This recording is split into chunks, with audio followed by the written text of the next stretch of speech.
अल्लाह जो माबूद बरहक है, उसके सिवा कोई इबादत के लायक नहीं। तो मोमिनों को चाहिए कि अल्लाह ही पर भरोसा रखें। मोमिनों, तुम्हारी बीवियों और औलाद में से बास तुम्हारे दुश्मन भी हैं, सो उनसे बचते रहो।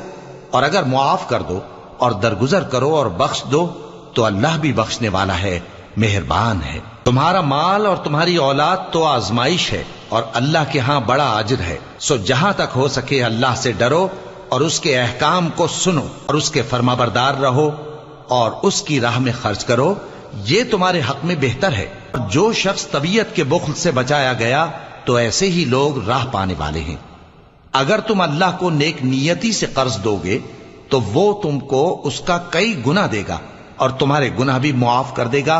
और अल्लाह कद्र शनास है, बुर्दबार है, पोशीदा और जाहिर का जानने वाला है, गालिब है, हिकमत वाला है।